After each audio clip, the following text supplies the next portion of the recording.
work?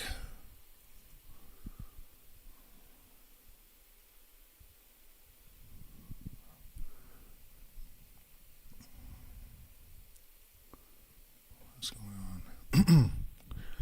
All right, just a second, guys. It looks like we're live in at least one window.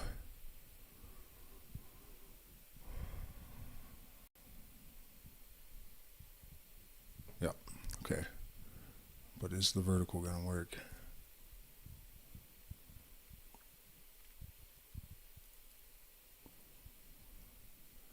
Does not appear that it is. I have no idea what's up with that, guys.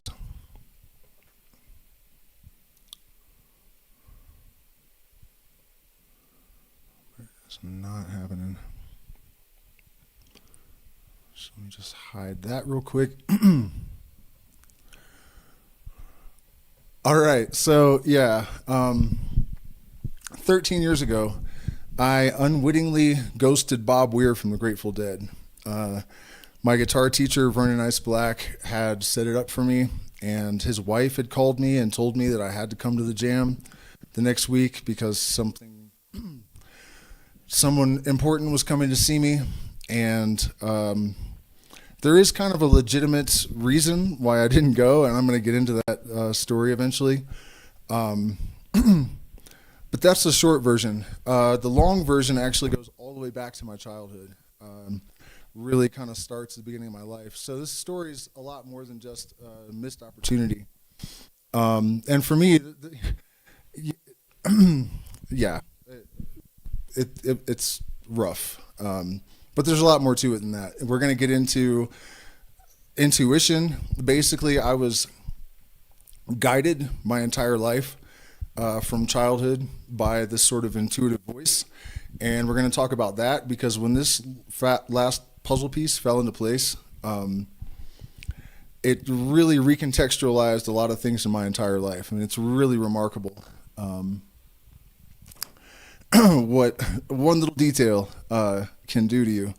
But I also realized that, there's either a higher power involved or there's been spirits literally whispering in my ear. You know what I mean? Like, it really validated that experience. And I was 70% on board with it already. But after this, I'm like all the way in there. So there's that aspect.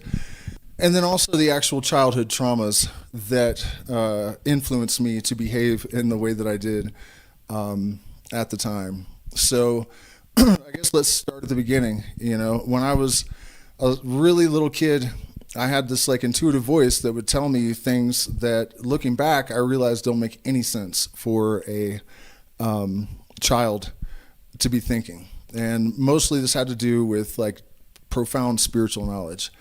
And as I got older, by the time I was a teenager, I was kind of convinced that most of the human race was sort of sleepwalking and that this was a huge problem and that it was possible to deprogram all of that stuff and actually see the universe for what it was and to answer a lot of the presumably unanswerable questions about our function in the universe and where it actually came from and what the nature of God really was. And I felt that, I had access to that kind of information, and I also felt it wasn't really special, and that the only reason most people couldn't see it was indoctrination. So, by junior high school or something, I was already clearly on this mission. I was reading Timothy Leary, Joseph Campbell, Terrence McKenna, all this kind of stuff really, really young, studying the mysteries, which I kind of, Joseph Campbell kind of got me on that track. And I guess I was probably like 21 years old or something, and I was working at the mall at a restaurant called Ruby Tuesdays. And for no reason at all, I didn't like the Grateful Dead. And I just had this intuitive feeling, you have to go to the record store and buy Grateful Dead, and it has to be live, right? And it was such a strong impulse that I actually went to my manager and said, hey, I have to leave for a minute because when I got off, the store would be closed. So he's like, all right. And I go down and I get Dozin' at the Nick, in 1990 release. Take it home, listen to it, don't really like it. I go back and buy another one. And you got to remember that this is like 2000, no. was it even 2000, 1999 waiter's salary. You know, I wasn't making any money, and these were like $40 each. So the fact that I didn't like it and then responded to that by going to buy another one is like kind of weird. And I didn't like that one either. So I went into the record store in town a couple days later, and I got two more. Ladies and Gentlemen from 1970 and Live Dead from 1969. I didn't really like any of it. I kind of forgot about it for a while. And one day I ate acid with my fiance, and I just happened to put in one of the discs, and I like went outside. I think we went out to this rose garden we had in the backyard and talked for a little while, and I came back in, and I was walking by the stereo, and it was like the most life-changing moment possible. I just could not believe what I was hearing, and if you have not experienced this yourself, then there's nothing I can say to explain it to you, really. But it basically, like, something clicked. I always knew that there was more that could be done with music, and I was suddenly confronted with that someone had done it, basically. So I went to what were they called? The other ones. It was all of the surviving members of the Grateful Dead, I think, with like Jimmy Kimmock and Jimmy Herring or something. And I didn't know the music really. I didn't know the catalog, nothing. And for some reason, I told my brother's friend, this goth kid, that he should go too. And that's going to be important in a minute. So I go to this concert, and people are freaking me out. Like, I'm kind of a thug, you know what I mean? I grew up in bad circumstances. We had no indoor plumbing. My sheets would be frozen to the wall because we didn't have heat sometimes. Bullet holes in my window. A little girl was burned alive by the neighbors in my bedroom. It had to be rebuilt right before we moved in. And when the police came, the neighbors are throwing Molotov cocktails and shit at them. Like, they were all inbred. It was nuts. Really violent, like, I don't even know how we got on that subject. But, oh yeah, because I was so standoffish, you know, all these hippies are like, here's a chair and a sandwich and a beer, you know, and I'm like, whoa, dude, who are you? Get off me. Like, why are you touching me? And so, you know, I go into the show, I eat a bunch of mushrooms, and I was just overwhelmed. The band kicked in, and I felt the magic of it, and I was like, oh my God. This is what the washed up members of the Grateful Dead are doing. Like, I was just completely stunned and kind of blinded by white light. And the moment I had the thought, this is what the washed up members of the Grateful Dead are doing, they sing, sometimes you can get shown the light in the strangest of places if you look at it right. And I'm like, what? Like, it's like they heard me, you know? And it turns out the music is actually designed to do that to you. And saying it's designed to do that is actually a little bit, it's complicated. But it's part of the formula, I guess, you know? So these two kids come up to me and they're like, hey man, do you want front row tickets? And I was like, what, you know? And they're like, we can't smoke down there. We want to smoke. Do you want the front row tickets? You know, I thought it was a trick or something. So I took them and I went down, and I'm standing like at Bob Weir's like feet and like looking at, you know, just watching this insanity go down, and it was too much for me. So I left and I went up to the bowl. Like, this was Nissan Pavilion, I think, or something. I don't know. It was this big bowl, right? And I go up around the edge of the rim of the thing, and I see this guy walking way around, and I'm like, it's only the two of us, right? We're the only two on this rim. And we meet in exactly the center, and it's the kid, my brother's friend, that I told to come and to the show, and he actually did it. And we both got, for the same reasons, we got freaked out and went up to the bowl to get away from the band. And when we saw each other, we're like, dude, what the fuck? Like, we're having the same exact like meltdown, you know, like there's something weird going on with this music, right? And he's like, yeah, man, holy shit, what the fuck is this? And so even the cops on our way home, like, I drove out of there tripping. You know, sorry to have to admit that, but I did. It wasn't, I'm not like I was tripping balls, but I was definitely tripping enough that when the cops waved us to the side of the street and stuck a flashlight in my face, my pupils were dilated. And the cop just goes, did you have a good show? And I was like, yeah. And he's like, okay, good night. And I was like, what the fuck, you know? It's like the cops even caught this vibe or whatever, you know? So when I was down there in the show, I realized something really, really important that became like a driving force for everything I would do for the rest of my life, basically. And, you know, the things with the lyrics happened a few more times. Like at one point I was thinking this experience that I'm having must be in my head. And then I looked around and saw all the other people had the same expressions on their face. And they sang, you can't look at you without looking at me. We're guilty of the same old thing, talking more and more about less and less and forgetting the love we bring. So that happened again. And then, you know, there was a whole bunch more instances of that, like thoughts aligning with the lyrics. And I realized as I was leaving, I think, that the people in the audience of the Grateful Dead over the decades had gotten the same message from the band. It had changed all these people in the same way, but they don't sing about it. The message is only actually articulated like verbally in like ripple and ripple. You know, I mean, their songs are about gambling and people unaliving themselves and romance and all, you know, all these human stories. But somehow in the energy of the music, people received the message. So a couple of weeks or months later, probably a couple of months later, I got married and I decided that I was going to California to try to play with surviving members of the Grateful Dead. At least once. I'm not talking about necessarily like joining the band and replacing Jerry Garcia, although I, you know, was open to that possibility, but I at least wanted to play with one surviving member one time. And I told my mother basically, consciousness plays more of a role in creating our reality than people think, and I'm going to prove it because I'm going to go out to California and play with the Dead.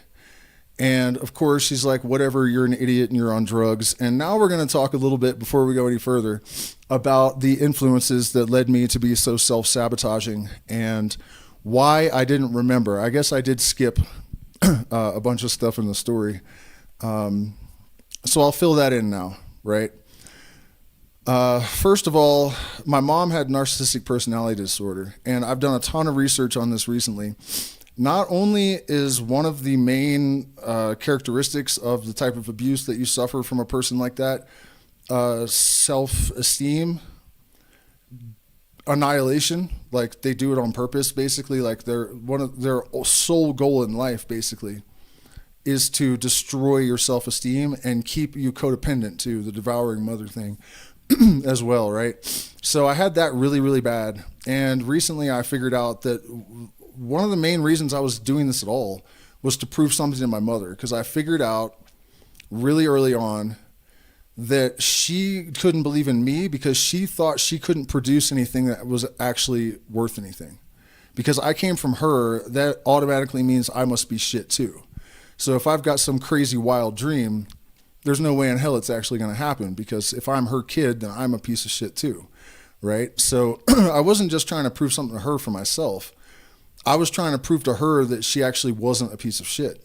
And I figured this out because I realized that when she unalived herself a few years back, I lost interest in music because I no longer had anything to prove. And that's why I walked away from this situation in the middle of like my dreams coagulating, actually beating my doors down. Just walked away from it because my motivation was suddenly gone. The other thing that is relevant to all of this is that my father, who was not my biological father, was an absolute loser. And he would tell me since I was a toddler that Freemasons put a curse on his name, and everything that anyone with that name does is doomed to fail. So I had this like drilled into my head every time he got drunk, right? This is why he lives with his parents at 35 and all the other shit and has no driver's license or car or, you know, but when you're a child and the father says something like this, like you will subconsciously sabotage yourself, and I did, in order to like respect this thing that the father has declared, you know? So for example, like I built a Pine Derby car with him and I was winning the race, but at the finish line I jumped out. right? And everything in my entire life, I did that. Like and also self-denial. If kids invited me to go hang out with them and I really wanted to go, with my heart in my throat, I would say no, even though I really wanted to. You know what I mean? So guaranteed. I started a band in Colorado, and it turned out that the bass player's parents were partners at the Whiskey. And so we were super connected, dialed in. As soon as I found that out, I fired them, you know. When Raz Kennedy, who's a vocal coach for Metallica, when I told him I had writer's block, he offered to write with me. He's got gold and platinum writing credits, gold records hanging all around the office. I responded by not ever going back there, you know. So that is an element of this. But let's go back to the night that I didn't show up for this weird thing. So I went and started taking lessons in San Rafael, in Marin, which is where the Grateful Dead and Metallica both live, at least Phil Lesh and Bob Weir, and then a couple of the guys from Metallica. And I went into a music shop and I signed up with Vernon Ice Black for lessons because I had a rule that I only took lessons from African-American music teachers. I usually didn't take lessons at all, but if I was going to, they had to be black, and I have my reasons for that. But that was really the only thing. The one thing that needs to be noted, though, is that intuitive voice that I referenced earlier told me, go down to San Rafael, play a little bit in town. Someone that knows Weir, specifically Weir, will contact him, and he will come and something's going to happen. And so I go in and start taking lessons at Bananas, and the first lesson, Vernon asked me who my influences are and, you know, what I was trying to accomplish. And I told him about that. You know, I didn't tell him about the voice, but I said, I came here actually hoping that I could get the attention of Bob Weir or Phil Lesh. And he just kind of sat back in his chair and like looked off to the side for a minute, didn't say anything. And then he looked back at me and he said, if you get me a recording, I can get it into the right hands. I didn't know he meant Weir. I thought he just meant generally, because he was Mariah Carey's guitarist, Busta Rhymes, but I didn't know at the time he also worked with Whitney fucking Houston and Aretha Franklin and stuff. I had no idea who I was dealing with, really. So anyways, he had this plan from the beginning, I guess, and I noticed that the first week between the two lessons, his wife called me at home and she's like, Vernon just wants to remind you to get a recording to him ASAP, you know? And I was like, I'm not going to go record something. Like, what is he talking about, you know? I was also thinking he was associated with like mainstream artists. And I was like, I got nothing for the mainstream, you know? That's not me. That's not. So anyways, I go back again, and the second lesson, he invites me to this jam session. And so I go to the jam session, and he's recording me, I noticed. And I played something, and he got this wild look in his eye, and he's like, woo, like cheering and shit, you know? And I felt like a fish out of water. It was like R&B and blues, and I had no idea what I was doing. There was not even reverb on the amp. It was totally clean. I was just terrified. And later he's like, you played beautifully, man. It was amazing. And I didn't realize at the time that the reason he had that wild look in his eyes is because he knew that I had just sealed my fate, that he was going to send that to Bob Weir, and Bob Weir was going to go fucking hell and actually try to surprise me by showing up at the next jam session. So I leave there that night, and I'm hungry as hell, and I need to drive all the way back to Willits in Mendocino County. It's 2.5 hours. Really, really far. So I go to Phil Lesh's club. The bass player from the Grateful Dead had just opened a club, and I'd already met him the first night. And this is, I should share this as well.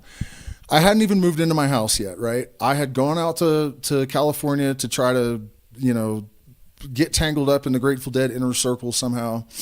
And I hadn't even moved into my house. There was a delay with the closing, I guess, is what it's called. And so I had like 200 pot seedlings in the closet in the hotel. We had a hotel room on the side of Highway 101. And I had like 200 pot seedlings in the closet. And we were just bored. We were stuck there for like 10 days waiting for the closing to happen. And I just got online and I was like, holy shit, Phil Lesh is opening a club tonight. It's opening tonight. We should go. And so I went out on the porch to smoke a cigarette. And that intuitive voice that I've always had said, man, you're going to have to sing. You need to quit smoking. You need to do it now. And I was like, I don't really see myself as a front man, you know, and it's like, well, just humor me here. Look, bring your amp, your little battery powered amp, that one right there, and your guitar when you go down to Terrapin tonight. And when you're standing in line, just play, and Phil will hear you, and you'll be surprised. He'll actually care, and something will happen. But if you smoke as much as one drag of a cigarette, it's not going to happen. And I was like, what the fuck ever, stupid voice in my head, you know, but I'll humor you and go along with this. So I go down there and I'm standing in line playing guitar. I knew some of the people in the line and stuff. And it took like an extra hour or something. It was super late opening the door. So I was like, you know what, this is stupid. I lit a cigarette. Phil walks out the door and I look down and the red light on my amp goes out. No shit. And I was just like shocked, like what the hell? And I had told my wife and she sees it. And then Phil walks down the line of people and he's shaking hands and taking pictures and stuff. And he gets to me and he just stands there and like gives me kind of almost like a dirty look. Could have been projection, but he didn't say a word. He just stopped and looked at me and then he just kept walking. And my wife goes, what the fuck was that? You know? So anyways, this is like maybe almost 8 months later or something. I leave Vernon's jam session where he had just videotaped me without my knowledge that he was going to send it to Bob Weir. And I go over to Phil's club and I'm just there to get French fries. But there's this millionaire, this eccentric millionaire that I knew that was always drunk. And he knew I was a good guitarist, and Phil's kids were playing their first live show that night. I didn't know that, and I only had my guitar with me because it's California, and I didn't want to leave it in the car, even at a yacht club or whatever, you know. I mean, it was a nice place, but I still didn't want to do that. But it made me look like a gig crasher, you know, which I didn't like. And he went up and asked Phil's kids if I could sit in, and I was like, oh, no, you know, don't. I was so embarrassed, but they said yes. So I went up to the front table, front and center, and it did not occur to me that Phil and Jill would come, you know. So I'm sitting there at the table waiting for the show to start, and I see Phil Lesh and his wife walk in, and he sits elbow to elbow right beside me. And I'm like, holy fuck, what the hell? And, you know, they're crying throughout the night and stuff. And afterwards, I had a really long and emotional talk with Phil. We talked about telepathy and music, and I told him about my childhood and how bad it was and how the Grateful Dead had basically saved me from certain doom. And he actually teared up, you know, he's got his hand on my arm and there's tears in his eyes and stuff. And I'm just going like, you know, I must have been hit on the head or something. And I'm laying in the gutter right now, unconscious. In real life, you know. And then he asked me for music and I choked because I did have at least, you know, videos from jam sessions and stuff. What I was thinking is I don't have anything finished, you know, that I would want to give to Phil Lesh. It wasn't my intention to you know, pitch myself to him. In fact, the only reason I told him that it looks like I could have a career because of the Grateful Dead is because Vernon and Raz, who are super connected, were saying that, you know, they're like, dude, we know people, you have it. Like, what are you doing? What do we got to do to like make you just not? But I was terrified. I thought I had imposter syndrome. I thought I was a fraud or something, you know. We'll get to all that in a bit. So I tell Phil I have nothing. And he's like, nothing? With this like genuinely sad and almost like hurt look on his face. I don't know if he knew I was lying or you know what, but it made me look like a nut too, because I just said like, it looks like I could have a career and then I don't have any music, you know what I mean? So that was stupid. And then I made it even dumber by saying, well, hopefully one day me and you and Bobby can jam together. And he's like, you never know, stranger things have happened. And he bounded off, right? Of course he did, because that was like, I just crashed at the end there. But little did I know that if I had shown up the next week, I would have had a recording of me and Weir to go right back in there and say, we're 2/3 of the way there, Phil. And as I've been saying, I didn't even know that for 13 years that could have happened. So what happened is I was growing pot at the time. My plan basically was that I figured I was going to have to fund a band to record a demo, and I wanted to do it on a pro level. I had a killer rhythm section that I had practically dreamed up somehow in LA, and they were down to go, even though I had fired them for pretty much no reason a year earlier. And I had married into a wealthy family, and I didn't know that at first. So you can't accuse me of marrying the girl for money, because I didn't believe her when she said her family was rich. Her mom drove a Subaru Forester, and they had a little house, and they just didn't live, so I didn't understand that I could just order up 10 grand and, hey, could you call your mom and ask her to just put 10 grand in the bank account, which eventually I figured out I could do and did do a few times. But at any rate, we had this pot garden in Lake County, right? Because I was thinking, if I grow $500,000 worth of weed, I can throw the music at a project, and then I can go out and expand consciousness and warn people about the totalitarian government that's coming if they don't wake the fuck up, and all this stuff that was my real agenda. It wasn't, I didn't want to be famous. I wasn't looking for adoration. I was on a spiritual mission from my point of view. That's all that mattered. And I also didn't want to be a slave wage person. So that was the only personal motivation I really had. But I had this message that I wanted to get out there. And so I thought growing all this weed would be a great idea. Looking back, I realized that I was already sabotaging myself with that plan, because around the time that Vernon started asking me for a recording, my mother-in-law called me, and she's like, look, why don't I just give you money for the music, and then you don't have to grow the weed, and you can just skip that, And she didn't explain it quite like that, and I didn't think of it. I was thinking, I want to do it myself, but I have to grow all this weed, pay them back the loan anyways. I borrow money from them either way, and that's the point, to put it into the music. So nothing about it made sense. I don't know if it was pride or stupidity. And at this very moment, I have Raz, who's connected to like Metallica and Green Day and Rancid and Stevie Wonder and all these people in one corner, offering to even co-write. So he's got a stake in the music, right? He's going to want to see something happen with it, and he can do it, And I'm like, no, I don't think so. I'm just not coming back here. And then Vernon as well, and obviously incredibly connected specifically to the person that I was intending to connect with. You know what I mean? Like, shit is already not making sense. But so we were getting close to harvest season, and in Lake County is probably the worst place on planet Earth. I picked up a hitchhiker one time, this girl, and she's like, I just robbed this taxi driver. Me and my girl took him in the hotel room, and we had a gat and tied him to the chair and took all his money and stuff. And I was like, okay, and then she started talking about how her grandfather taught her to roll a bowl when she was 11, and that means to smoke M3TH, and this was like normal there. And the lake smelled like ass all the time. Like, it would have these algae blooms, and they smelled like sewage. It was horrific. And it was so dangerous. There were cartels everywhere. There were toppers who are, they come and they top all the plants, because the big cola in the middle is the big one. It's one of the reasons we top the plants ourselves before they flower. So there's smaller buds everywhere, and it makes it harder for them to do a lot of damage quickly. By the way, you guys, hit the like button for me, please, and share, subscribe, consider becoming a patron. And I am on a mission to pick this story right back up where I left off, which is completely insane in one sense. But, once we get through the story, you'll understand why I don't have a choice.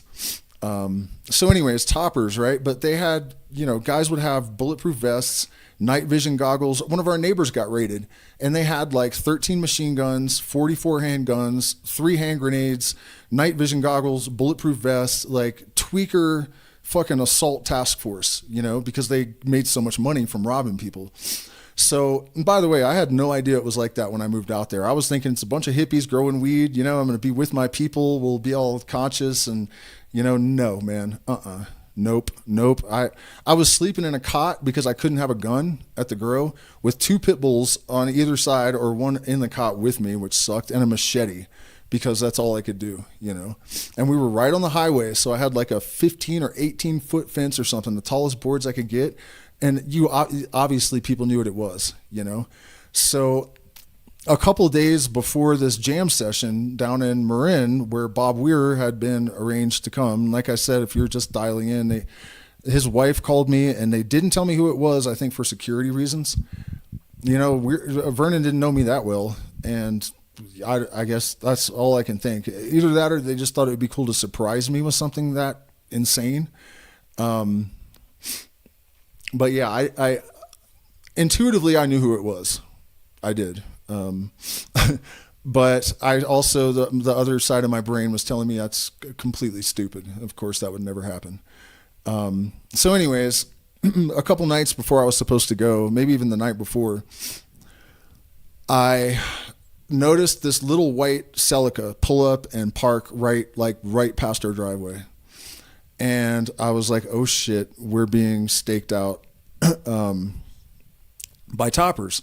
So my neighbor's way up the hill, and this is another place that I fucked up because he had offered to grow 100 plants on the hillside, and I didn't have to pay anything. And just for letting him use my property, I would get half. So I could have taken the money from my mother-in-law, hired Raz to co-write with me, and then a band, and bought studio time with the money, and then still had all the money from the, you know what I mean? I don't know how I was just not thinking on my feet. I didn't want to get in bed with this dude because he was like from Chicago and he had huge muscles and tattoos all over him. And it was a crew of like 6 dudes. And I was thinking Chicago, 3 of them were like massive, huge black dudes covered in tattoos, and I mean like ripped, massive, 6, way fucking bigger than me, all 3 of them. And so I went up there thinking these guys are gangster, like they'll come down and we'll just handle this. And I go up there and I'm like, we have a problem. There's somebody, there's toppers down there staking our shit out. And they started panicking. They're like, what do we do? What do we do? And I'm like, you got to be kidding me right now. Look at you guys. Are you serious? Like, you have guns, right? And they're like, well, yeah, we got guns. We'll put the finger on the trigger of your shotgun and follow me, stupid, And so I get this crew of dudes, and I have a machete. It's all I can carry because I was already a felon, and also you don't want to have guns at grows. It was stupid of them, but they did have them. So we go down to the highway because I was right on the highway, and all shirtless dudes with straps and shit. And we get out to the highway, and the car's gone, but this cop pulls up, right? And I turn around shirtless with a machete in my hand. This cop, and I've got this crew of like super sketchy looking dudes with me. And he goes, did you see a little white Celica or whatever it was? We think they're toppers out staking out people's plots. And I was like, yeah, he went that way. And the cop's like, all right, cool. And he drove off, which is crazy. Like, just think about that. That's Willake County. It's that insane there that a cop can pull up on something like my little crew that night. And they're like, that's not even registering. Because there's so much more shit going on that's so much worse, So now I have a problem because I already didn't like leaving at night at harvest time, right? My wife's 23 years old, right? It doesn't have a gun. She's got 2 pit bulls, and that's cool unless the people have guns, So I really didn't want to leave her alone at home. And she had a spinal injury from kayaking. And honestly, I don't think that's a good enough excuse, but she didn't want to come with me.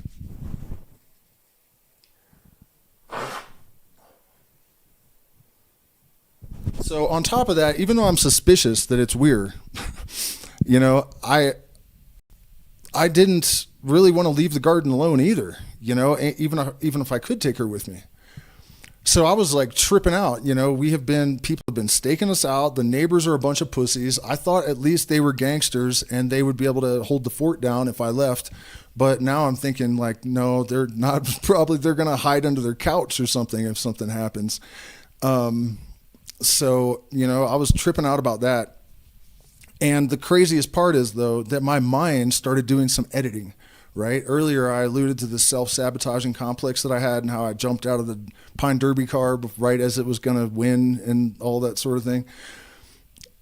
As far as I recall, I knew the jam session was happening and that I should go, but I don't remember thinking about Vernon's wife calling me and saying, "Hey, um, someone important is coming to see you. You have to show up." I swear to God, I don't think that crossed my mind once. There is another reason that may have happened. When she called, I had taken acid that day, and I was walking my pit bulls, and I went through the grass, this tall grass, and I guess they hit like a tick hatch or something, and I took them inside, and they were on the living room floor, and I'm pulling all these ticks off of them and putting them in a glass because I thought the ticks couldn't climb up the glass to get out. And so I was counting them, man. Once I realized how many there were, I was like, holy shit, there's a lot. And I got up to like 87 or something. And I looked back at the cup, and there's ticks crawling out of the cup, and they're already escaping all over the carpet everywhere. And I'm like, son of a bitch, and the phone rings. And I'm like, oh, it's Vernon's wife, man. It's probably important. So I answer it.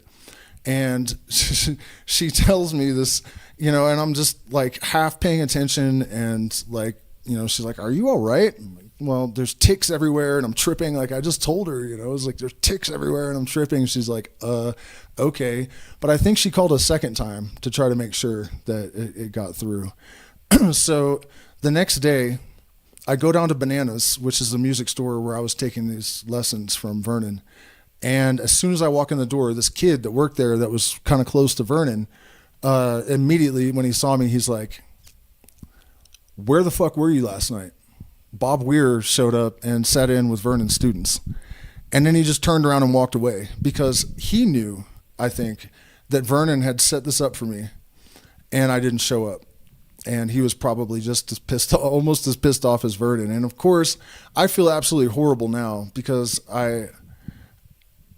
it doesn't make any sense. Like I don't stand people up. If there was even an open mic and I didn't go, I would beat myself up over it. Like I was 10 toes in all the time. I think I sensed that some real success was coming, and the part of me that's self-sabotaging was not trying to have it. So, and this is where that really gets obvious, right? Because you would think that I would go, holy shit, someone important is coming to see you. You have to come to the jam, right? And then I find out Bob Weir was here. I literally just thought that he came in for strings or cables or something because he lives there. And it was just a coincidence. That makes no sense. That makes absolutely no sense. My mind literally edited out what had happened. So that because what makes sense for me to do at that point would have been to go and find Vernon and say, "What the fuck do you mean Weir was here?" And then he would have said, "Who do you think, the phone call for my wife, like, what do you..." And I would have gone, "Oh my God, like what the fuck, man?" And I would have told him about the toppers, and then he might have been able to send another message to Weir and just say he had to protect his household that night, and he didn't know it was you. So can he just come down to TRI Studios sometime? And, still, it wasn't a loss. In fact, his wife called me one more time a few weeks later, and she didn't mention the incident. She just said, "Vernon wants to know if you're coming back for any lessons," because I hadn't showed up again. Right? I had just forgotten he existed. Like I just totally just put it out of my head that he even existed. And what I said to her, and now I realize that I added insult to injury. I said, it's a 2.5 hour drive, and honestly, $115 for 45 minutes. I'm not really getting anything out of it. I mean, I haven't, and it's true. I will say that he's an amazing player. He's an amazing person. I looked him up when all this stuff clicked a couple weeks ago, and I realized he was exactly the teacher I needed. And he was refusing to give me information, right? Like brain, mind shit. He was always telling me, you got to get out of your head, use your ear and feel. And I would say, "Look, how do you do this? Like, diminished over the 5 thing better or whatever." And he go, "Oh, you mean like this?" And I'm like, "Yeah." And he's like, "Okay, well, you do this, you got it?" And I'm like, "What the fuck, man? That's not like, no, I don't get it." So but that's what I said. I'm not really getting anything from it. And from her point of view, she didn't know that I hadn't realized what Vernon had done for me. So she was probably just like, "Wow, what an asshole." You know what I mean? You're not getting anything from it. We set you up with Bob Weir, dude. Like, what in the fuck what is wrong with you, So, yeah, and you know what else is crazy? I stayed in California and I chased that dream for another 4 years, just risking life and limb, you know, in the pod industry. And it never occurred to me that I had come to San Rafael with this agenda, and literally the first person that heard me play there knew Weir well enough to send him a recording and get him to come down to Bananas.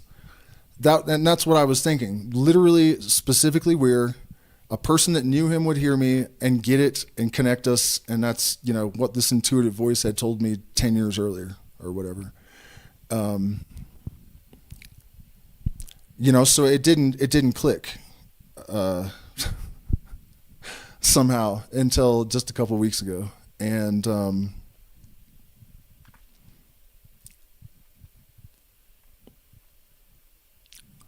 it's hard to imagine, you know, that we can have complexes that drive us to actually edit our memories so that we can avoid the thing we want the most in the world, you know.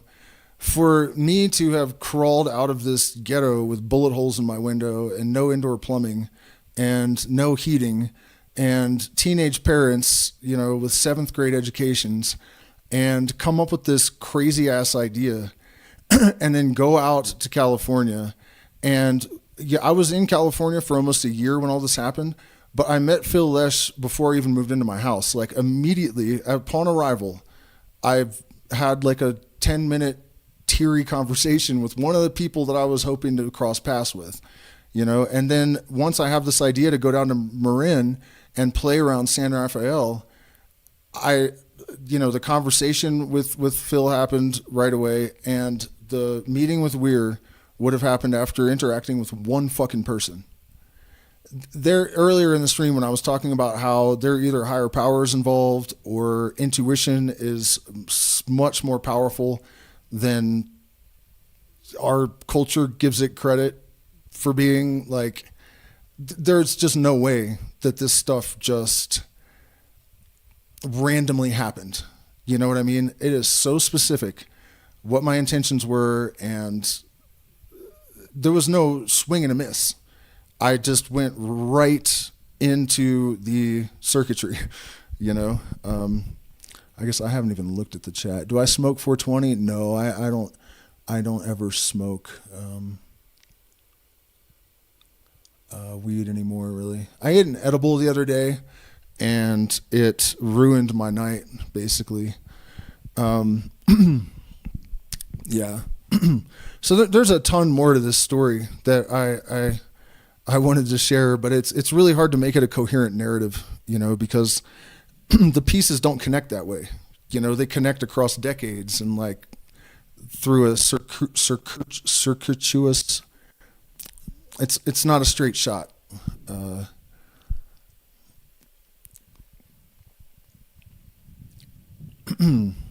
We can talk a little bit about how unable I was to see myself for who I actually was and the potential that I actually had, because it's completely insane.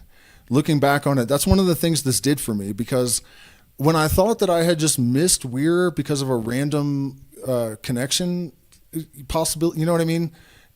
That didn't do that much to me. But when I realized that the reason Vernon was videotaping me that night and Weir showed up the next week is because he sent him the recording, and Weir was impressed enough that he came down. And then I tried to tell myself, well, he was probably just being nice because he knew you were a deadhead, and Vernon noticed you had some self-esteem problems. Like, no, man, this is the music industry, you know?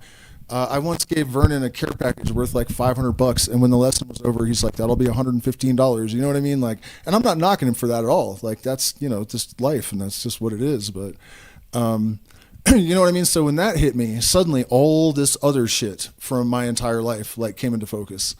And I realized a lot of things, you know, one of them being that I couldn't even enjoy this shit while it was happening, you know, because I would be playing, and even if the audience was going crazy, I would be judging my tone and like thinking about how I'm self-taught, and it's probably too, we're improvising over one chord and I don't know enough, so I'm not superimposing enough changes, and you know what I mean? Like I'd just be tearing myself into the ground and just miserable the entire time I was playing, when I should have just been like,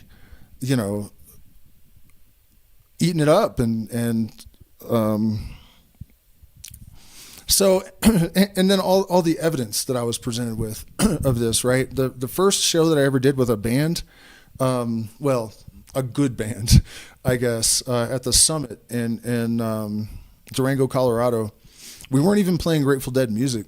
And afterwards, I was walking out behind these guys, and they looked shaken, like a little bit pale even. And one of them goes, "Dude, what the fuck happened in there?" And the other guy goes, "I don't know, man. I've never experienced anything like that in my life." But they weren't like, "Yay, that was awesome." They seemed shook up, and I knew why. But at the same time, I was so skeptical of myself. Like I had so much doubt, and my self-esteem just didn't exist, that no matter what I was confronted with, it couldn't change my mind. So then, I think that was in the set break actually, and we went back in, and then at the end of the show, this old deadhead comes up to me and he's like, "Man, I haven't experienced anything like that since Garcia in 1974. And I was like, "What the fuck ever, dude," I didn't take it like this dude just compared me to my hero at his prime, in his prime. I took it like there must be something wrong with this dude's brain, It just went on and on like that forever. I was convinced that everyone thought I was a joke. The rhythm section in that band was a 16-year-old kid, the drummer, and the bass player was a 17-year-old, but they were prodigies. They would get up before high school and practice for 2 hours. So like I was laying in bed one night and I was like, I need a band with a rhythm section that is good at improv, but also like math metal, and a singer that can sing like Maynard James Keenan, and within a week, I discovered that my friend's kid was into avant-garde jazz and math metal, and he had a bass player friend that they played in 4 bands together already, and they would both get up, before they were like insanely dedicated and proficient. And one kid's parents were partners at the Whiskey. Like the universe was just throwing everything at me that I possibly could need or want for this mission that I was on, and I just could not accept it. So what I was saying about thinking people thinking I was a joke or whatever, the kids were super down to earth, no drugs, no weird spiritual anything. And I would be talking about the universal mind and how once we connect with that, there's like this gnosis inducing charge of energy that can come through, and like, and I thought they're probably thinking I'm a fucking moron and I need to quit smoking DMT or whatever, right?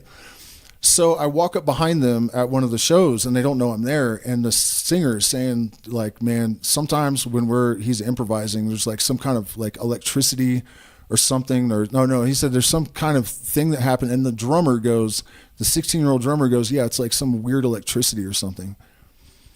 And my mouth just fell open because I was like, holy shit, they don't think it's fake. Like that.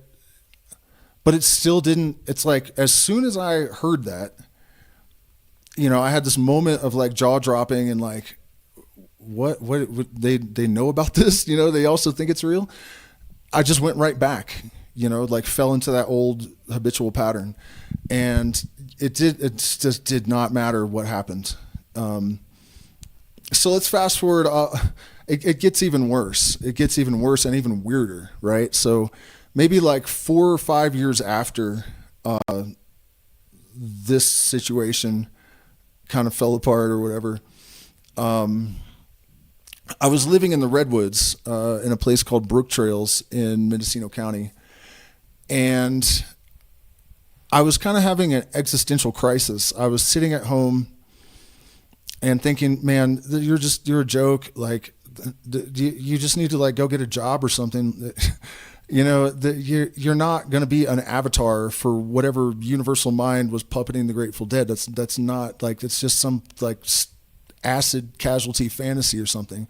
And the phone rings, And I had placed an ad in Craigslist under a fake name because it's Northern California. So all the jobs are pot industry stuff. And that's just what you do, you know? So there's no way this guy knew who I was. There's no way he knew this is that guitarist that sometimes plays Grateful Dead music, you know, around here. Couldn't have known. So I pick up the phone and Sling Blade, they sounded just like Sling Blade. He's like, can you meet me at the gas station? You know? And I was like, yeah, Brook Trails Market. And he's like, yeah. And I figured it was about work, you know, the Craigslist ad. So I go down there. It makes sense that pot grower doesn't want to talk on the phone. That's how we all were. And I get out of the car and there's this giant Sling Blade dreadlocked hippie standing against a Prius. And he's like, do you understand that the Grateful Dead is more of a force than they were a band? And I was like, yeah, I get the Dead, dude. And he's like, well, this is going to sound a little weird. But, and he turned red. He blushed, you know, because he was embarrassed as hell to have to tell me this. I'm kind of embarrassed to have to tell you guys this.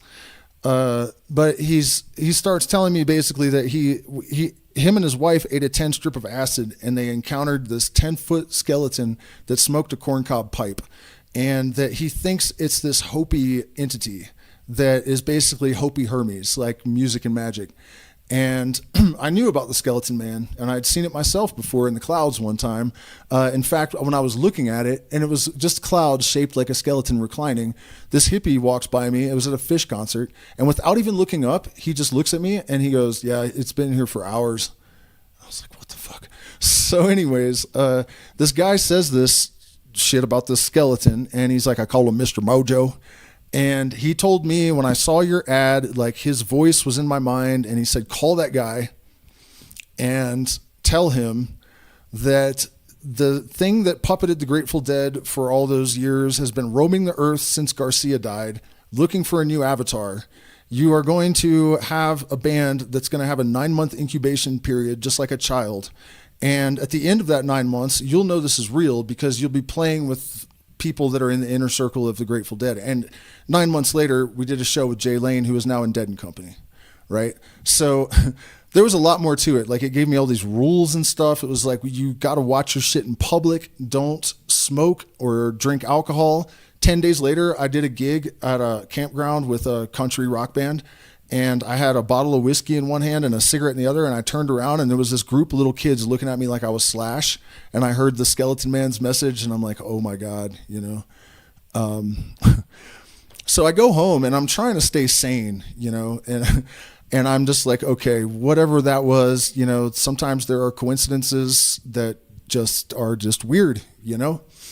So I go home, and I call my friend Ivan, who turned out to be the drummer, and he needed a grower at his farm because he's not physically capable of it. And I was about to break up with my girlfriend. I didn't know that yet, but she was a single mom, so of course she's going to keep the cabin. And she was a total narcissist psychopath, so it was really a huge relief to finally escape from her. And I go out to Laytonville, which we also call Satanville, and like 4 a.m, I'm tripping. Ivan hands me his phone, and there's this guy murdering a bass, and I'm like, holy crap, who the hell is that? And he's like, oh, that's my buddy Brian. We've been playing together off and on since I was a kid, like 20 years or something. And he's like, he'll play with us. And I was like, no, he won't. Why would this dude could play with anyone he wants. Why would he play with us? We got nothing going on. And little did I know, the next night, Brian was crashing his car into a river because he had done a bump, and I got too excited about the gig he was going to, and it had flooded in the bay. So he drove his Mercedes right into the river and destroyed it. And he had to climb out the sunroof with his bass and his amp. This dude is like 6'9" or something, 6'7", and just like a man boy on a level. He's a savant. He's a literal savant, like almost like Rain Man, you know, almost to that. Seriously, almost to that extent. And so he has to come and live with Ivan. So I'm now living with this band. This is a week after the Skeleton Man thing, because that's one of the things I was thinking when I drove home. Like, this is stupid, because I don't even have a band, you know? A few days later or whatever, you know, a week, I'm living at this ranch, and we can practice 24/7. There's no one to bother. Like, but we don't have a PA, right? So like the second day we're there, this murderous fucking pot grower from next door comes barreling up through our yard, like straight at the windows, you know, like he's gonna hit the house. And I'd never met him before. Mountain Man, they called him. And he was scary as hell, man. But he was also super cool as long as you didn't push any buttons. You know, you push any of those buttons, he's shooting at you. But otherwise, super cool. And he goes, hey, do you guys need a PA? And we're like, what? And he's like, yeah, I have this PA. And he pulls this giant, like, pro, like, 64-channel mixer.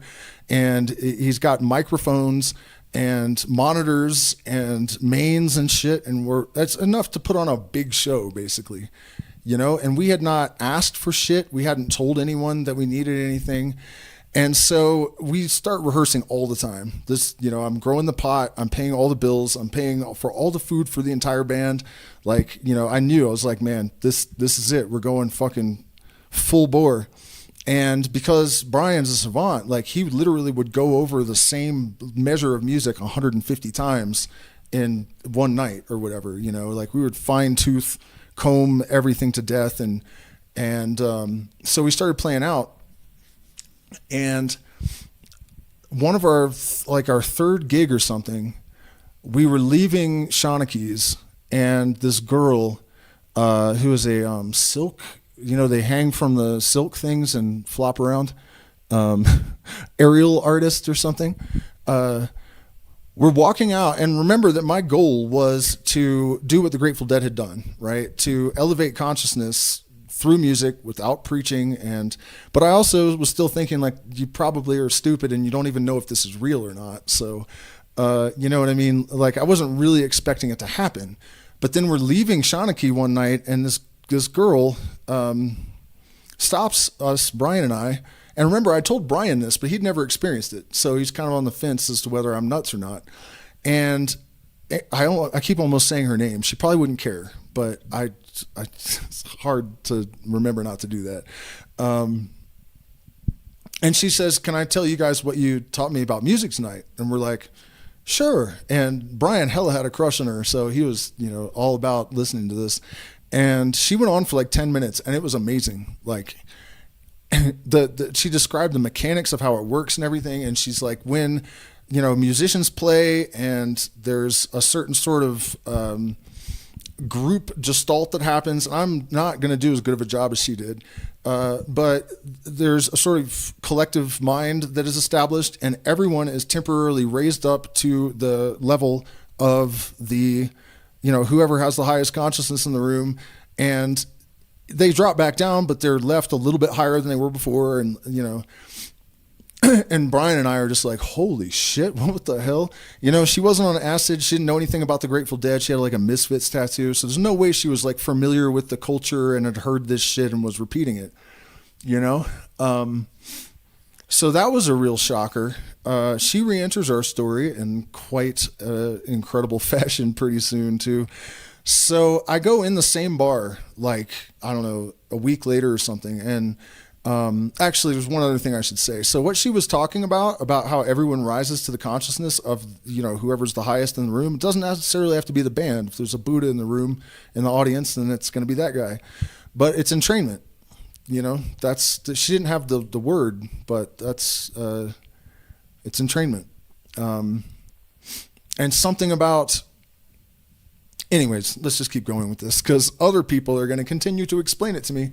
I go into the bar a couple days later, and I wanted to get a beer for my friend, and I hadn't gone home. And, you know, you keep all your money. I haven't had a bank account since I was 17. Money is, you can't go to an ATM card when you're an outlaw or an ATM machine. You go to your sock drawer. So I didn't go home. I didn't realize I didn't have any money on me. I pulled my money out. I got like $3, and there's this bearded dude at the bar, and he goes, hey, you're that guitar player, aren't you? And I was like, well, I'm a guitar player. And he's all, well, I'll buy you both of those fucking beers, man. I never got the Grateful Dead until the other day when you guys were playing it. It's like the audience became telepathic, and it's almost like there was a portal to another dimension open, and there was just information being dumped into the collective mind. And I'm like, what the fuck now? There's two people in the same bar in 1 week that are saying this shit to me, right? And, you I kind of knew that that was real and that I was doing that, or we were doing that, or however I should put it. But it was still just like, and remember, I had just gotten this weird call from this hippie about the skeleton man, with this message a week before or something, 2 weeks now, 3 weeks. Well, no. By the time we were in the bars, it had been a couple months, I guess. But still, I was, in fact, the band came down to that bar one night, and the guy that called me and told me the skeleton man story was there, and the band got to hear it directly from him. So I think, because they weren't probably, I don't blame them. They probably weren't sure, what to think when I told them. But then when they heard it from another person and it was exactly the same story, they were like, holy shit, man, this is genuinely fucking weird. So I'm playing at a party somewhere on an acoustic guitar, and I'm just, goofing around. And when I'm done, the kid next to me jumps up and he's like, that guy's not a musician. He's a magician. And when he plays, it's like a portal to another dimension opens and this information comes through. And I'm like, 3 times now in, 8 days or whatever. So while all this is going on, the same girl that came up and told us about what, can I tell you what you taught me about music? The same girl is in the same bar. And this gangster from New Jersey comes in. And when I say gangster, I don't mean like yo gangster. I mean like Jersey Mafia gangster. But he was also a deadhead. I don't understand how, I guess I do. I'm kind of like that. Not anywhere near that extreme. And I'm not now, but I was then for sure. So scratch that from the record. I guess I do understand how that can happen. But to take it as far as he did and his family and shit, I don't quite understand. Anyways, he goes in and he asks the owner, who's the best Grateful Dead style guitarist in the area. And he goes, well, Harley is, but I don't know how to get a hold of him. And the girl is there at the bar and she's like, I have his number. So she sends me a message and she's like, hey, there's this random dude at the bar at Shaughneke's, and is it okay if I give him her number? You got to remember, we're outlaws, right? Like, you don't ask that question even. My normal response would have been to like block her without answering and never speak to her again. Seriously. But instead I was like, okay. And so the guy calls me and he sets up this party for my band to play at. And I go over there to meet him, and the drummer from Rusted Root is there. And I thought that was a little bit weird. If you guys don't know who Rusted Root is, they have songs in Disney movies and shit. They're like the hippie band from the 90s that had one giant hit. Like, I want to hold your hand or something like that. He kind of sang like the dude from The Cure, And so I thought that was weird, and we play, and then we go upstairs and he's like, hey man, I want to fly Jay Lane and Robin Sylvester out here to play with you guys. And I was like, yeah, right. And if you don't know who Jay Lane is, he's playing in Dead and Company now. But at the time he played with Bobby and Phil in Further, right? And a bunch of their other basically anytime they did anything, he's the guy they called. But he was also the original drummer in Primus, which was my drummer and bass player's Heroes. So for both of us, like, I had literally been at a Further show and thought, I wonder what it's like to play with a rhythm section like that. But I never will, And then their big inspiration was Primus and Jay Lane. And so for both of us, it was like exactly the person, and I thought, yeah, right. So the guy calls me a week later or something, and he's like, hey, can you meet me at Shaughneke's? So I go down to Shaughneke's, and he's got like a contract for the venue, a lease, and he's like, wants me to sign something. And, we're trying to figure out the graphics for the posters and stuff. And I was like, holy shit, this dude's not kidding. And then I remembered the Skeleton Man, and I checked. It was more or less 9 months to the day, just like this weird hippie told me that skeleton told him it would be. Jay Lane, Inner Circle, just like he said, it all happened again, exactly the way these weird ass, synchronicities dictated. So what happened? I was in charge of the pot farm. And they didn't tell me some things that were very scary that I can't get into. And my stress levels, I borrowed money to make it happen. And before I even owed the loan, before it was even due, the guy started threatening me, and he was a good friend of mine. I wasn't expecting that. But the band, I was making them practice like 50 hours a week or something, you know, because I was buying the food. So it's like, you know, oh, you don't feel like practicing? The band is my hand. You are my thumb. If my thumb is not working, my hand is useless. And if my hand is useless, then you don't get beer or food. So go get in your throne, king, you know. I was bad, you know, and with all the stress and everything, I was mean kind of too sometimes. And so Brian and I, by the time of that show, there was huge tensions, and I was sick as hell. I had the flu. So I usually don't do that sort of thing, but I did something to try to wake myself up back in the green room, and that was a huge fucking mistake. And I mean, it didn't go terribly. I have some recordings from the show I've considered posting, but it just doesn't really represent like what we were like for real. Actually, I do have something I could. Let me see if I saved this. I found randomly online the other day. The recording's terrible, but you can tell Brian and I are demolishing shit. It's pretty ridiculous, but it doesn't look like. I cannot believe that I didn't fucking save it.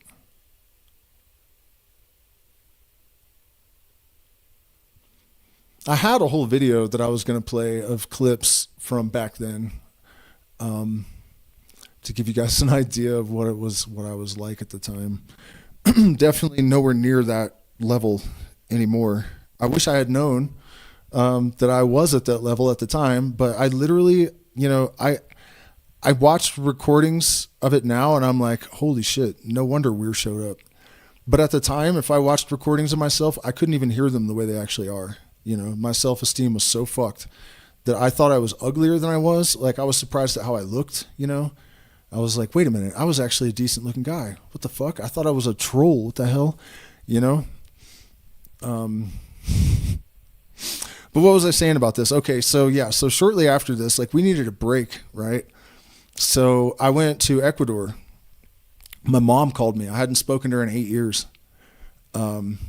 And I kind of wish that I had not allowed her to bait me into going to Ecuador.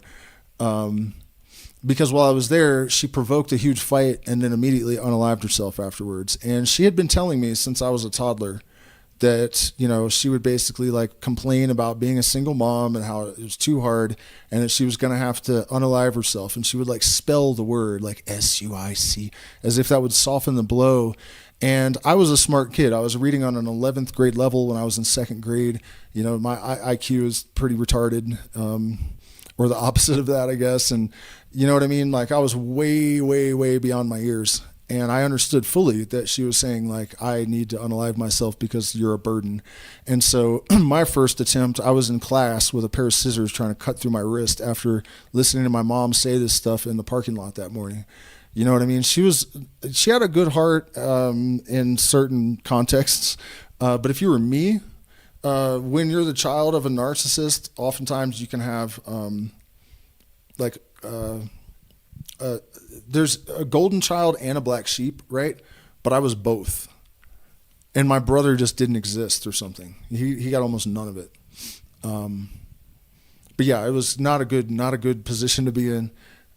So yeah, she talked me into coming down there to visit her in the middle of all this. And then when she unalived herself, the first thing that happened was this. I had a recording of us playing with Jay, right? And what I had told her is I was going to go at least play with the Grateful Dead Inner Circle musicians to make my point, you know? So I put it in and I'm like, look, Mom, I did it. Like what I said I was, and I didn't know that if I had just shown up, I could have sent a recording of me playing with Weir to my mother. I mean, can you imagine? That's what I was saying earlier about this, so much more than a missed opportunity. She might not have unalived herself if she had seen her kid achieve his dreams on that level.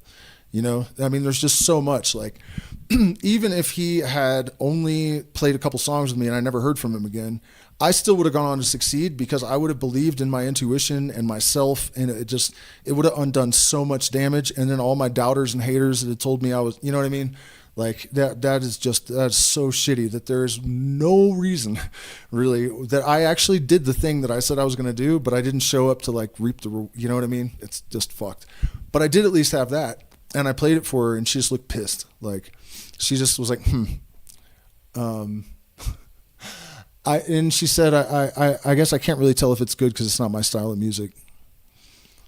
And I think I lost a lot of interest in that moment, you know. But then when she unalived herself, I didn't want to go back to the United States. I didn't want to resume the thing with my band. I just deserted everything. And I didn't know why at the time. If I did know why, I wouldn't have done it. But I didn't realize that my motivation, that what had been driving me was to like show my mom that she actually, you know, had some value and had created something of value. So I didn't put that together until I figured the rest of the stuff out. By the way, the memory stuff, I kind of glossed over this earlier. That's also something that happens with people that have narcissistic abuse from their parents. You know the narrative, but you'll delete details, and usually in a way that's like self-sabotaging, or that like selective perception kind of thing, where you're trying to maintain a certain, you know, belief. And so there's editing that happens in the interest of that.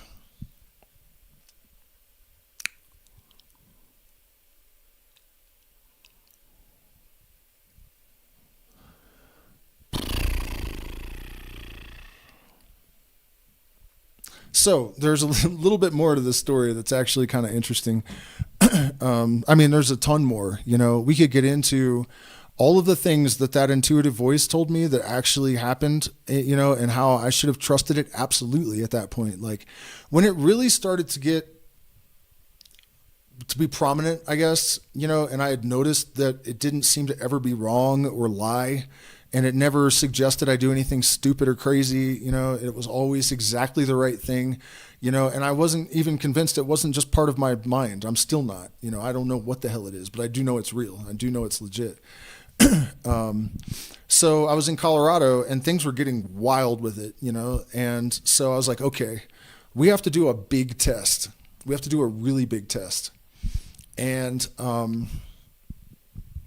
it's got to be something really improbable, but possible, that I do completely intuitively.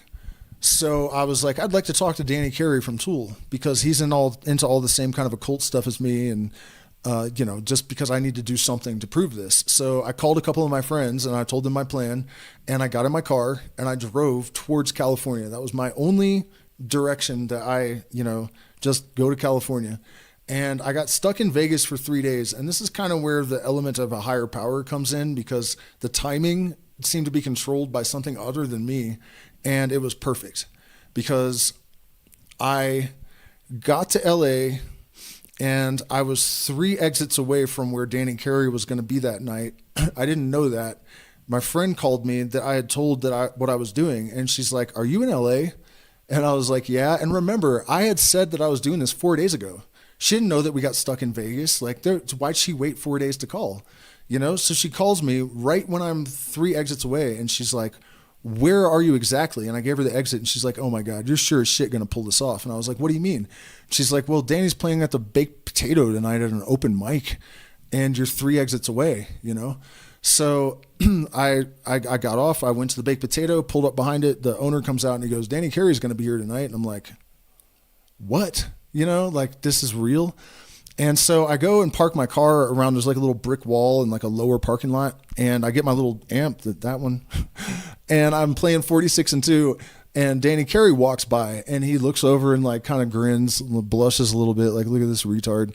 And I'm like, "Holy shit, dude, I actually did this." And so I go around to the front. We park the car out front. And there's literally kids with like a piece of wood with a nail sticking out of it, and like, you know, masks on, walking by the cars as I'm getting out. And I go up to the door, and it's $15 to get in. And I pull my money out of my pocket. I have $15.00.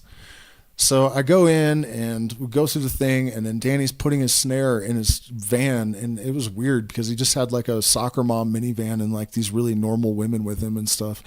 And I was like, "Hey, Danny, can I talk to you privately for a minute?" And he's like, "Sure." So we went over in the alley and talked for a few minutes, and then I went home. The point being that at this point, I should have known that following directions from this intuition was, that was the whole point, So the fact that I continued to undermine it is just, it's wild. And then also my ability to manifest things seemed crazy. Like the wife that I mentioned that I moved to California with from the rich family and everything, like after I got the band together, I remembered that I was laying in bed and I had told the universe, like, I needed this type of drummer and this kind of bass player and a singer like this. And I already knew them all. I found out within days, I already knew them all. And then I thought about that and I was like, well, maybe I can do this again. So I thought, I need a blonde. I was 30 years old at the time. I was like, I need a blonde girlfriend, 23 years old or so, from a rich family that's willing to throw money at my band, at my music. And she was living with me 3 weeks later, and we were engaged right away. And her mom, within a year of our wedding, offered to give me music to get my music going. This shit doesn't happen. You know what I mean? This is one of the things I'm trying to convey to you guys. Like, we have tremendous power, or if you align yourself with some sort of higher purpose,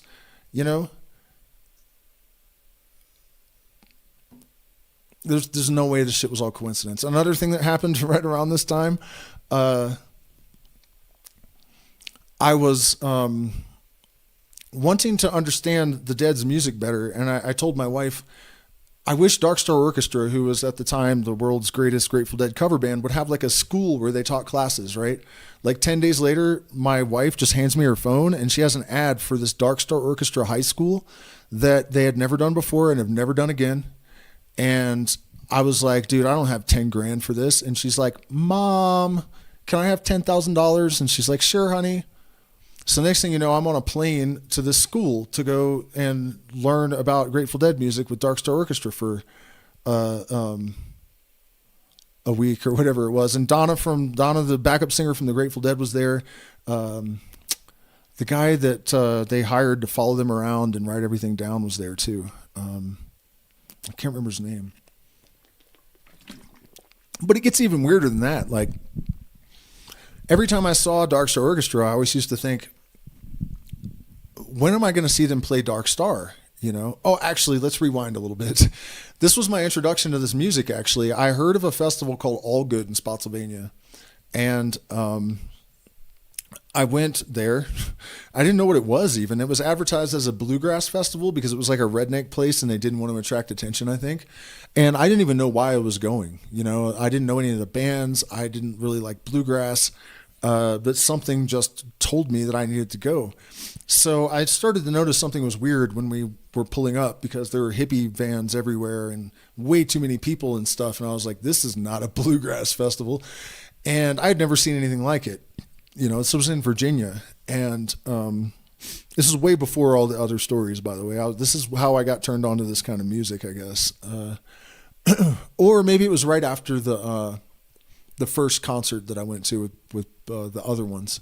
Anyways, way in the beginning of this whole process. And as we were walking in, this old hippie said to my brother and I, the Dead used to make it play rain when they played Looks Like Rain, right? And if you know anything about the Grateful Dead, they didn't play the same set list ever except for once in 81 and 91 they repeated, but they were a different order and list of songs every night for their entire career, which makes no sense. That's not possible. You can't do that. No one can do that, but that's what they did. And they also didn't write the set list down, so somehow they just managed to accidentally not repeat anything over 30 years except for once. So the chances of them playing anything in particular are not very high, right? And this was a cover band that picked shows and never the same one twice until they have played the whole catalog, right? At this point, they probably have actually played the entire, I don't know what they're doing now. Maybe they're making their own set lists. But so we're going to our tent, and this old hippie says this, and I look around, and it's no clouds, and we go and eat a couple of mushrooms, and we go down to the stage area, and it was way better than I expected. I was really impressed. Leftover salmon, actually, the most. That was insane. They were fucking crazy good. Melted my brain, stole my face right off my head. And anyways, they, I don't know the music, right? So I didn't know they started the song Looks Like Rain. And I hear Rob Eaton, who's the Bob Weir guy, say, and it feels like rain and raindrops hit my face. And I'm like, no, come on. And I look at my brother and he looks back at me and his eyes are all bugged out. And I'm like, this can't be happening, you know? Because when we got down there, I looked at the sky again and it was no clouds or anything, you know? It was totally clear. And so the jam builds and builds. It rains harder and harder and harder. And then at the like climax of the jam, when the bass drum and, you know, the big thunderous fucking ending, a lightning bolt shot down over the top of the crowd, like directly above my head. My hair stood up on end. And later I found out from Dark Star Orchestra, as I was about to go on stage with them, that that lightning bolt hit the stage and took out a transformer. And so the lightning bolt goes by and I'm like, that wasn't real. And then this woman immediately leans into my ear and she goes, that was really close. And I was like, okay, it was real. And so the sky cracks open, the band can't continue because the stage is blown up, and they literally blew it up, right? They literally fucking blew it up. So 20,000 people dead silent just turn around and head back to our tents, because we've all heard these stories from old timers at this point, you know, and we're just, most of us are in our 20s and we're just like, dude, that this is a Grateful Dead cover band and this shit still happens, you know? It doesn't make any sense. Of course, I understand it now. I think it has to do with the expectations in the audience, and when the filters are brought down with psychedelics and the group mind emerges, the magnetic field, you know, there's a really strong influence, and the weather responds. I've seen it many, many times. I've done it. My own band has seen this response in a way that was pretty damn convincing. So anyways, I saw them like 5 or 6 more times, and they never played the song Dark Star, right? So I'm about to go on stage with Dark Star Orchestra in New York, and I'm like, what do you want to play? And Rob Eaton goes, or no, I said, do you want to play Scarlet Fire or something? Because it was something I know well. And he goes, no, man, that's so played out. Why don't we do Dark Star? So if you can imagine, like, my introduction to this music was this band, and in spectacular fashion, right?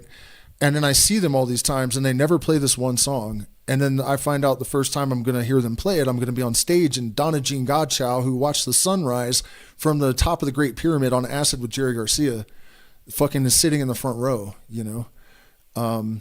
That's another thing I mean about the evidence of the higher power. It's almost, it really feels like that was done on purpose. You know what I mean?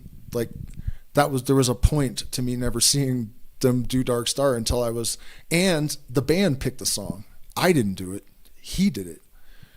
So,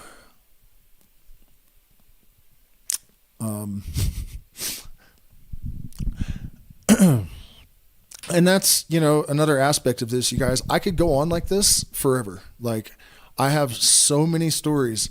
Oh, I started to talk about the wife, right? That I ordered. Oh, yeah, no, I did finish that story. Oh, but here's what I forgot. That's the thing about magic, right? I did not say to the universe, I want a girl that I'm madly in love with and that I can trust with my life. And nope, didn't specify all that. So I got what I asked for, but she was a devious, vapid, empty, soulless, treacherous. It wasn't good.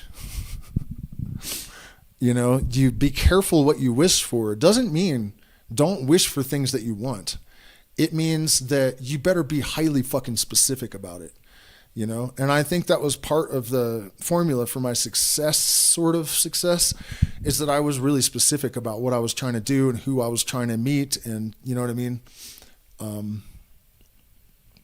But yeah, I made some fatal errors, man. Sure did.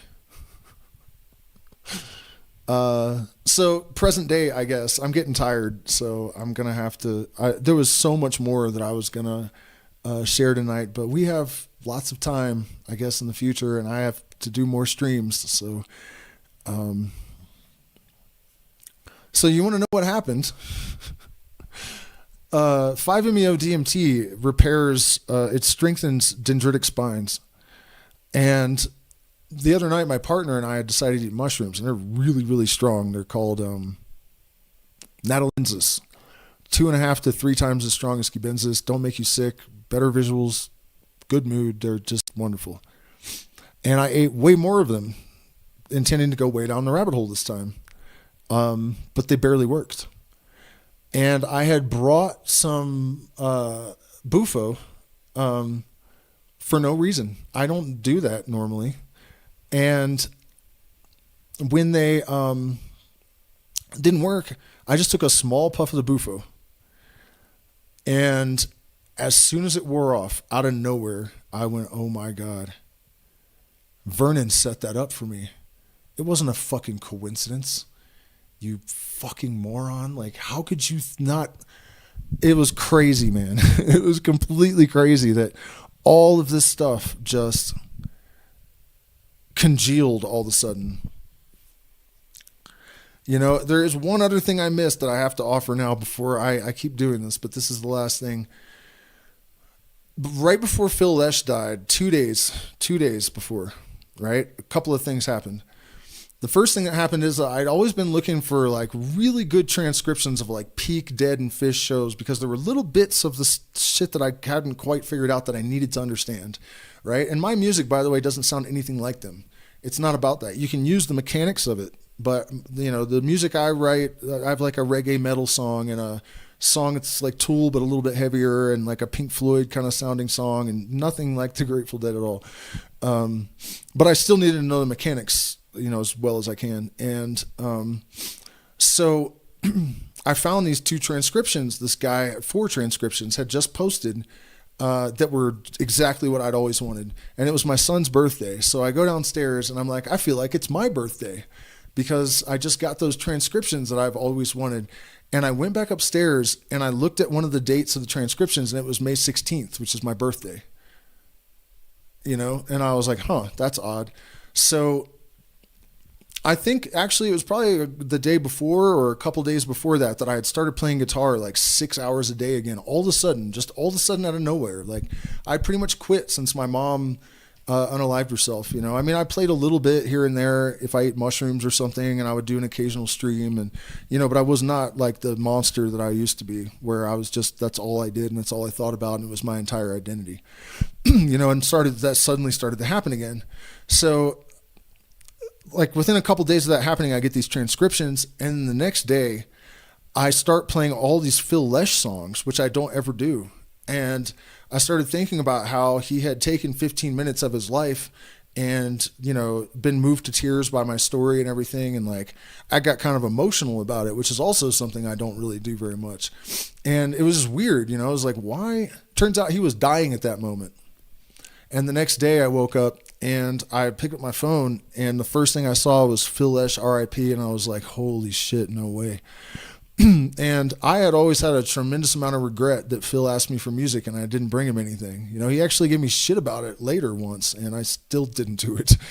I had a tremendous amount of regret, and I always thought, like, you know, I'll make it up and I'll record something amazing and bring. And when he died, I was like, that's not happening anymore. So that was weird, you know, because and then later that day I saw an interview where he said almost all the same things he said to me when I talked to him, and it was his last interview. And that was the next thing that I saw on social media that had to do with him, was an interview where he actually talked about the night I met him and said it was a pinnacle of his entire life. And, you know, I was like, oh my God, I mean, I was sitting right there with him. Pinnacle experience of my life. The first time I saw my kids play, and I was sitting at the table with him when that happened, you know. Last interview. That's one of the few bits of proof that I have of any of this, because you can look 6 years back and you can find me telling the story, and then you can look at Phil Lesh's last interview and you'll see that everything he says in that last interview, you know, matches. So leading up to this, I have been playing guitar like obsessively again and studying composition, and I've been thinking, like, why the fuck am I doing this? You know, at 45 years old, I'm about to be 46. You know, this mission has been dead for years. There's just no way, you know, that like I live in Peru now, you know, like what am I going to do?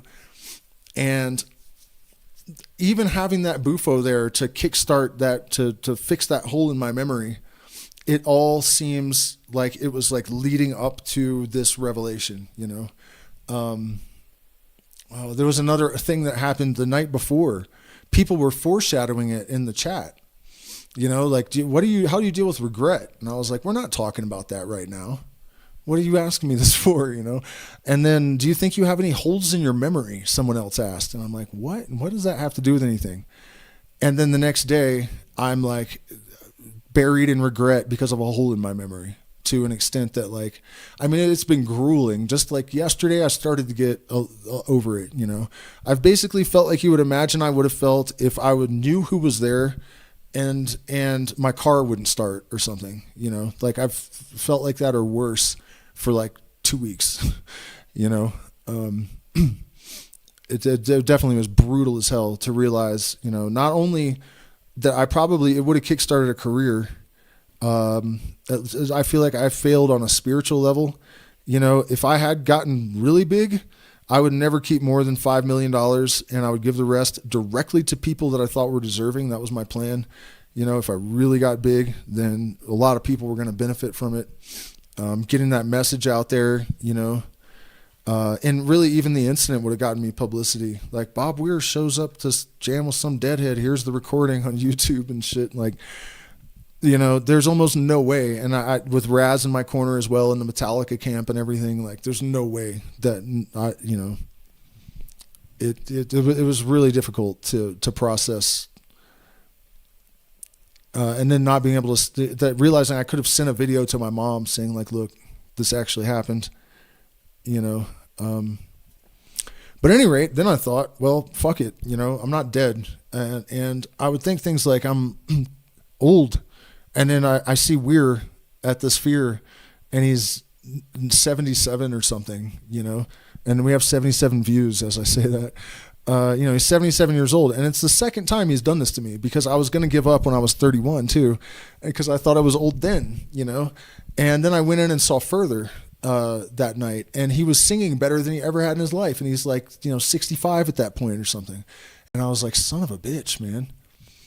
I'm feeling too old because I'm 31, and this dude is learning to sing at 67 or whatever, like, you know. So it's not the first time that and then I also thought, like, it looked like maybe I had diabetes a couple days ago, because my heart's damaged from Chagas that I got from a bug in the jungle. So it's not pumping enough blood to my feet. So they kind of turn a little discolored. But also I can't move it because I just got surgery and nerves were compressed. So I thought that I was about to get a foot amputated. And it doesn't make any sense. I'm not overweight. I don't eat sugar.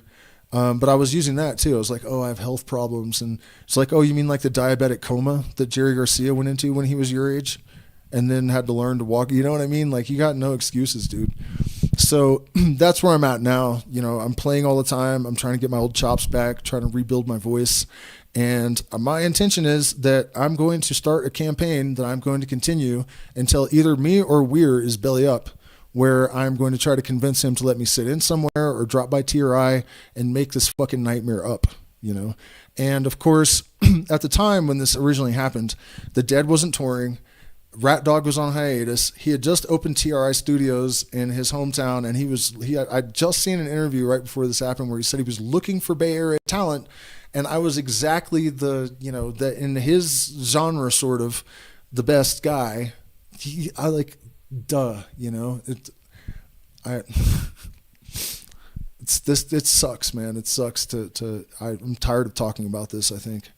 But yeah, what I was saying is the circumstances were perfect. Like, my timing was, you know, divine, literally, I think.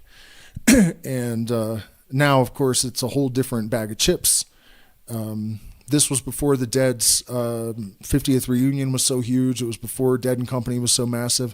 You know, the thing is, I know Jay Lane I don't think he's the biggest fan of me either. But that's a weird thing to see. You know, the guy that is on stage with Dead and Company now was on stage behind me at one point. I'm sure this gig pays a lot better.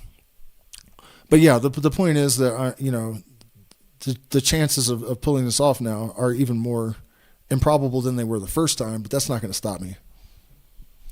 You know what I mean? And even if I don't succeed at it, the end result being that I throw myself back into music again. I mean, no harm, no foul, right? But I'm also hoping to demonstrate this thing about true will and aligning yourself with a higher purpose, and how things just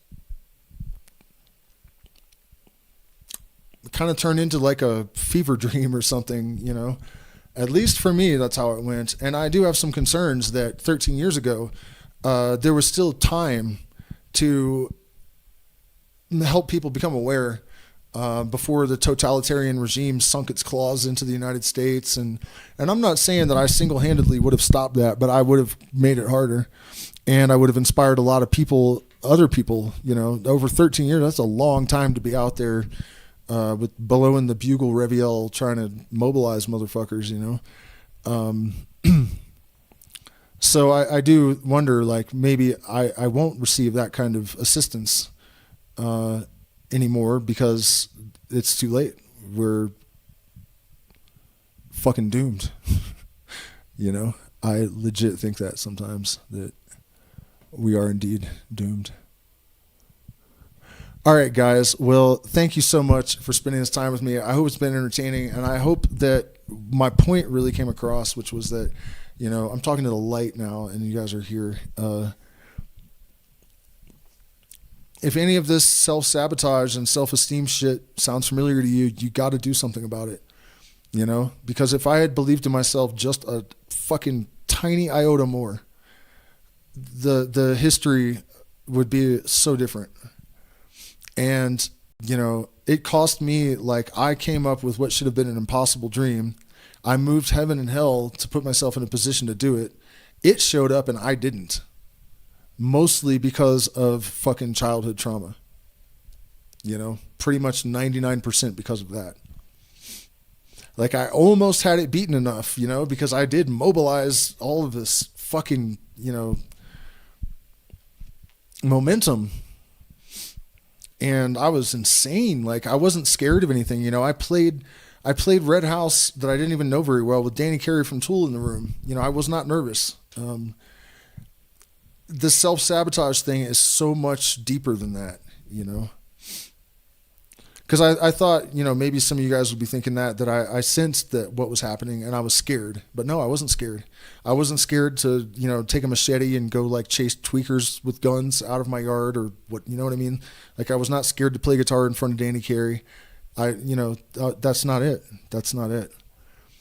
So if you know, and if you're doing this shit to yourself, you have no idea the extent of it, potentially. You know, you might not even know you're doing it at all. I knew I was doing it to an extent, but I wouldn't have believed that I could edit my mind, for example, so that I didn't realize that, you know, Vernon's wife had called me and said, hey, someone important, and then Weir shows up, and I think it's a coincidence, has nothing to do with me.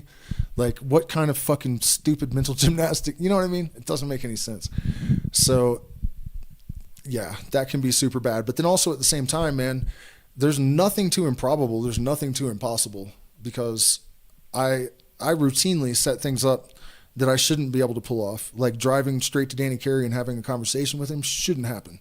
He's a rock star. He could be anywhere on the planet at any given time. You know, I went right to him, talked to him. That's all I wanted to do, you know. And then the Bob Weir thing, you know, it happened exactly the way I planned. Exactly the way I planned and the way my intuition told me. Like, just go to the town, play, someone that knows him will introduce you, and something will happen. And that happened, except that I didn't come. Right? So, doubt makes an excellent mistress, but a nagging wife. Please hit the like button, share, subscribe. Consider becoming a patron. We're demonetized, so I get nothing from YouTube for this. And help me, you know, share the story. Like, I'm serious about trying to get Weir's attention again. I would not be one bit surprised if I can actually do it. Even if I can only get him to do like a quick video call and tell me what the fuck exactly happened, you know, Like, what does this recording still exist, too? I'd really like to know what the hell I played that provoked him to actually come down to Bananas that night. They planned it for a week, too, more than a week, because she called me, and was like, hey. And then I think she called again like a couple days before and was like, don't forget, you got to show up. So, cheers, guys. Good night.